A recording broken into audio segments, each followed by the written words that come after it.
It is increasingly harder and harder for many parents nowadays to have their children do things that the children may not feel like it or that the children may not like.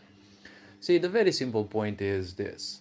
I don't know who you think you are as a parent, but if someone taught you that you have full rights over your child, well, probably you've been raised by some authoritarian fuckers, and that is not a good thing because what authoritarians do, they might want the best for you, which is rarely the case in the first place.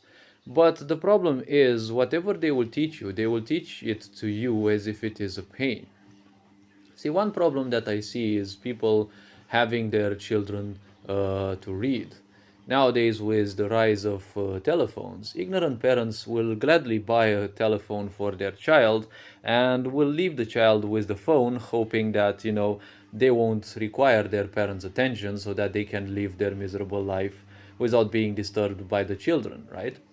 Because they took the so-called oath to bring a life form in this world. And when you take such an oath, it is presumed that you also take the responsibility to raise them. But unfortunately, such people, well, they can't afford it because they're too miserable. So they prefer giving up on the child and having themselves get distracted with literally everything.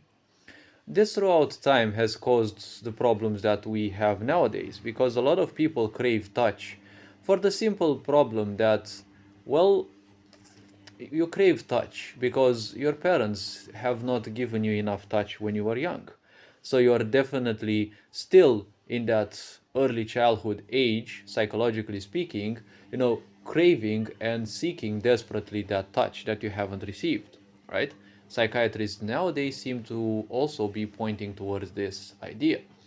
That's why you see a lot of abandonment issues, right? When you haven't received enough attention from your parents, abandonment issues will hit real hard because it's hard to live life as a social being but away from the others. Look in society and see. They say we're 8 billion people on this planet. I'm not sure if there's so many people though. But, well, let's say that we indeed are 8 billion people. The question is, why are so many people feeling alone? Because you've got technology, you've got all sorts of means through which you can connect yourself with the others. Yes, technology doesn't mean that you are close to the other people, but if you're sensitive with life, if you know how to make your life joyful, you realize that life is very short. You may not be able to travel to the other side of the planet where you may have your or some of your best friends, because nowadays with technology you can connect with people everywhere in the world, yes, but the point is you're still in between your four walls, right, with technology. But if you're sensitive enough, you can have cherishable moments with other people thanks to technology, even without them being close to you, right? It's all up to you how miserable you are, or, well, how much you enjoy life in general. Because if you enjoy life, if you see life as a process that is gonna end sometimes and tomorrow is never guaranteed, you can have fun with literally anyone and you can have cherishable moments with anyone. See, the problem with people is in their stupidity, they think they have full rights and full ownership over their child. You're supposed to be just a guide for them, not someone who imposes things on them. Because, irrespective of how good something may be for someone else, if you impose it on them, they will only perceive it as a pain. A lot of people may still want their children to read. Don't force children to do things. They have to simply play and experience life. Or at least if you want them to read, don't make it as an imposition. Because as I said, when you impose things upon others, you're only doing it from a miserable perspective. Because only miserable people need to impose things upon others. If it is a child, let them simply play, let them simply enjoy. But you've been taught by this sick society that kindergarten and school are mandatory, right? Because only this way, by separating the child from the family constantly, will they have, abandonment issues. And they are transferred from generation to generation because every generation has to surpass the karma they've been through. If not, well, they will give it to the next generation, and so on and so forth. And this process, up to a certain limit, will become slowly and surely harder to simply transcend. Because as people become more and more miserable, they are easier prone to this. They are becoming easier prone to self sabotage. Because what happens in this sick society when you are born? You're taken away from your mother, right? You're no longer given birth in your own house.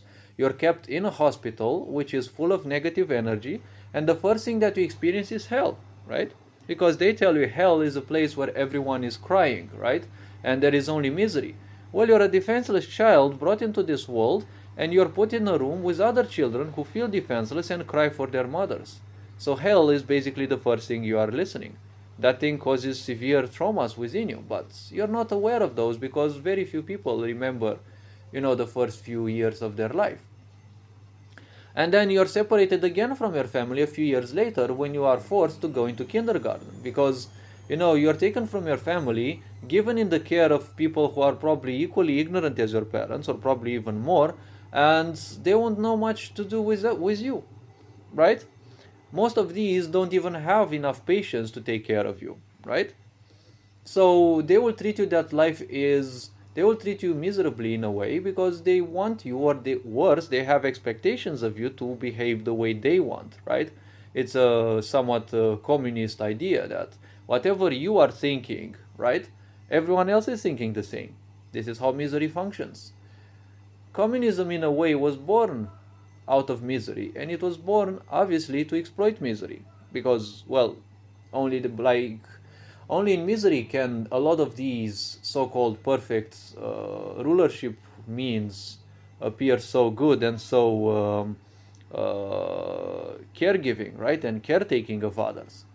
Now, when it comes to teaching children to read, you have to do it like a game because nowadays, with technology and the such, you may not give a phone to your child, but they will see a phone in the other children's hands and they will try to enjoy things and they will enjoy a bit of time because the other children will probably give them the phone for a bit, but not too much because children will always be greedy because they are bound to survival. They are birthed in a survival level. So they will think that without that phone, their life will be meaningless. So they will cry and they will, do all sorts of things. They will make your life hell if you don't buy them a phone. You have to teach them as a parent that responsibility is something. But how you do it, because a child is too young to learn things about, deeper responsibilities and deeper aspects of life. Especially if they're born out of simple-minded parents, the simple-mindedness of your parents will also dictate the impact that life will have upon you. Because the more ignorant your environment is, the more ignorant you'll also be prone to become. The more ignorant you become, well, nature will claim much easier its grasp upon you, so to speak. So when you force people to do things, you're only teaching them to do that from a miserable perspective, right? It's the same thing that ads are doing, except ads are doing it in a pseudo-pleasant way, right? They're teaching you that without the service or whatever they're promoting, your life will be meaningless, your life would be bad, right? Now, what are they doing? Well, your parents are teaching you that if you're doing that, right, what they want you to do, you're gonna go through that pain, right? Because you don't like it. You're convinced that it's gonna be nasty because a child doesn't have patience to simply spend time and read. Reading is for people who have reached a certain level of awareness. Because if you read things that are beyond your awareness, you're just gonna read some texts and you're not going to make too much sense out of it, but you're going to probably be fully convinced that what you have understood is the utmost. Well, when it comes to advanced literature and such, well, there are layers upon layers upon layers. You never know. When you read something of a certain reader, make sure you learn about the times that, the writer has lived in, because the times definitely had a certain influence on them. So reading is not something just like reading some words. If you don't understand anything about those, you're just reading. But reading has to also induce comprehension and the such. Don't they have silly expectations out of your children? They should be playing.